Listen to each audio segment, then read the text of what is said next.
से गुफ्तगू कर रहे हैं। आइस तो इनके पास पूरे नहीं थे, गिनती से इन्होंने गुरेज किया, गिनती से ये भागे रहे, वरना अगर ये कल एक दफ़ा भी गिनती करवा लेते तो ये बात रोज़े रोशन की तरह अयां हो जाती और ये बात बिल्कुल वाजे हो जाती कि कल भी हमारे मेंबरान 20 मेंबरान इनसे ज़्यादा थे।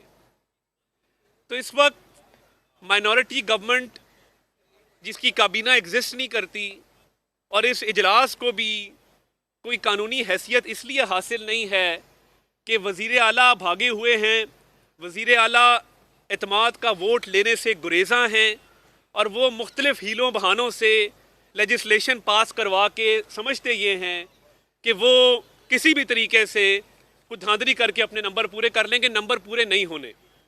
आज एक बहुत बड़ी कामयाबी अल्लाह ताला के फजल से, और मैं एक मिडिल क्लास पॉलिटिशियन के तौर पे इसको अपने सीने पे एक तमगा समझता हूँ कि लाहौर हाई कोर्ट में जो इस्तदा की गई थी लाहौर के मास्टर प्लान के ख़िलाफ़, आज लाहौर हाई कोर्ट ने उस पर स्टे दे दिया है। हमारा पिटिशनर जो रूडा का भी इफेक्टी है, जो इस मास्टर प्लान का भी इफेक्टी है, उसने कल दरख्वास्त दायर की और इसमें कई 100 अरब रुपया, इसके कई मुहर्रिकात हैं कि लाहौर का मास्टर प्लान परवेज़ इलाही साहब और उनके साहबजादे ने उजलत में क्यों मंजूर करवाया। इसलिए उजलत में मंजूर करवाया क्योंकि उनको पता था कि हुकूमत चंद दिन की मेहमान है तो अरबों रुपए बटोर लिए जाएं। अब किया क्या है, शेखुपुरे का एक बहुत बड़ा चंक उठा के लाहौर में उसको शामिल करके उसको ग्रीन एरिया डिक्लेयर कर दिया। अब लाहौर की हदूद तो उतनी हैं जितनी इस वक्त हैं। लाहौर में 96 स्क्वायर किलोमीटर को ब्राउन एरिया डिक्लेयर कर दिया गया। अब जब आप किसी भी इलाके को ब्राउन एरिया डिक्लेयर करते हैं तो होता क्या है, तो होता यह है कि आपकी हाउसिंग सोसाइटियां डेवलप होना शुरू हो जाती हैं। मेरी तो कोई हाउसिंग सोसाइटी नहीं है, ना किसी हाउसिंग सोसाइटी वाले से ताल्लुक़ है, ना दोस्ती करने का शौक़ है। मेरा जो ख़ानदानी बैकग्राउंड है वो भी आप जानते हैं। तो इसलिए ये हाउसिंग सोसाइटियों को बेनिफिट देने के लिए ग्रीन को ब्राउन कर दिया। अब ब्राउन का मतलब ये है कि पहले ही स्मॉग का बुरा हाल है लाहौर के अंदर, उसकी पॉलिसी बनेगी नहीं बनेगी ये नहीं पता, मगर लाहौर में ग्रीन को कम करके ब्राउन किया जा रहा है और 96 स्क्वायर किलोमीटर को ब्राउन कर देना, ये कहाँ का इंसाफ है। अब जिन साहब ने ये सारी कार्रवाई की है वो मुल्क से बाहर बैठे हैं और अपने वालिद के इलेक्शन पे भी पाकिस्तान आने से गुरेज़ा हैं। इसलिए गुरेज़ा हैं कि उनको पता है कि मैं आऊँगा, कोई ना कोई तहकीकात होंगी। ये आखिरी दिनों में जो माल समेटा गया है, और ये मैं नहीं कह रहा, कल अगर इमरान खान साहब ने ये बात ना की हो अपने इजलास में, आप सारे जहाँ दीदा साफ़ी हैं यहाँ पे खड़े हैं, लियाकत अंसारी साहब खड़े हैं, दान शेख साहब खड़े हैं, मोहसिन बिलाल साहब भी खड़े हैं, तो मैं आपको बताता चलूँ, उल्फत मुगल साहब खड़े हैं, मैं आपको बताता चलूँ कि आपको ये बात मेरे से बेहतर पता होगी कि कल दोनों गुत्थम गुत्था हो गए। इमरान खान साहब ने कहा है कि जो अरबों की करप्शन पंजाब में की गई है ये हमारे घाटे फिट हो रही है, हमारा वोट बैंक कम हो रहा है। उधर से काफ लीग वालों ने कहा नहीं, असल करप्शन तो गोगी करती रही है, वो तो आपकी नाक की नीचे है, बुजदार सरकार ने की है।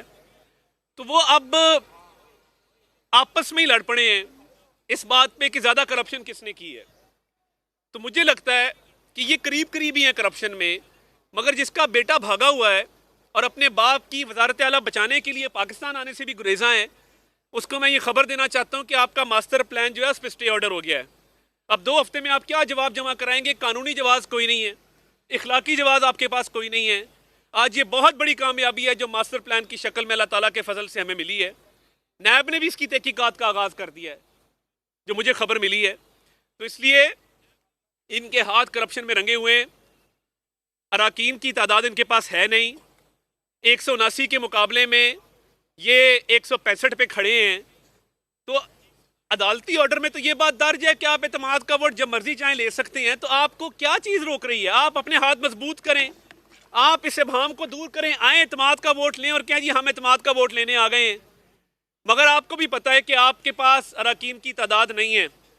जिस दिन आपके एतमाद का वोट नाकाम हुआ, क्योंकि देर सवेर लेना पड़ेगा, आइन का आर्टिकल 130 सब आर्टिकल 7 ये कहता है कि एतमाद का वोट लेना होगा। मंजूर भट्टू साहब के दौर में भी लिया गया था, पीर साबिर शाह साहब वाला केस पड़े उसमें भी लिया गया था, 10 दिन की मोहलत दी गई थी। आपको तो 2 हफ्ते हो गए हैं, क्यों नहीं ले रहे एतमाद का वोट? और मेरी अदालत से भी सजा है कि आइन को रीराइट ना किया जाए।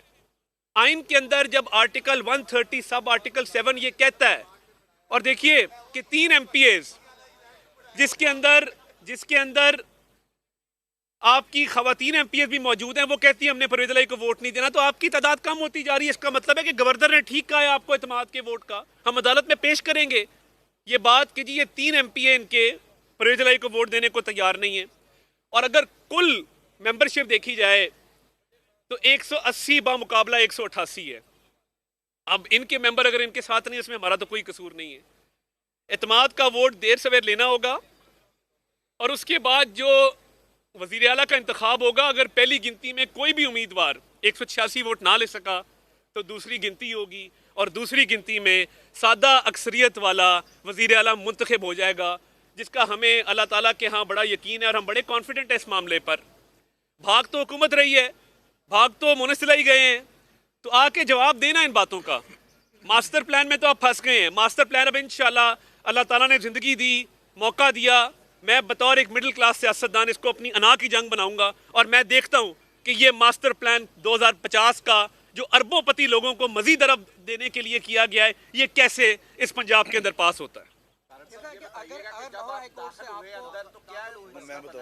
मैं जब दाखिल हुआ तो इन्होंने कहा जी वफाकी वज़रा की एंट्री पंजाब असम्बली में बैन है, जिसमें राना सनाउल्लाह साहब को, मुझे और साद रफ़ीक साहब को इजाज़त नहीं है। अब देखिए, बतौर वफाकी वज़ीर आपके कुछ इस्तेकाक होता है, हमने मीटिंग करनी है। हमने कल भी पुरअमन तरीके से हम आए हैं, कमेटी रूम में बैठे हैं, अपनी मीटिंग की है, नीचे गैलरी में इजलास देकर हम घर चले गए हैं।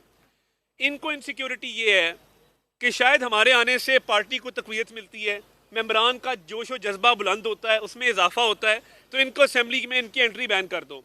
मैंने उनको बताया है, मैंने कहा ये आपको बताएं कि मुआविन खुसूसी अता तारड़ मीडिया से बात कर रहे हैं।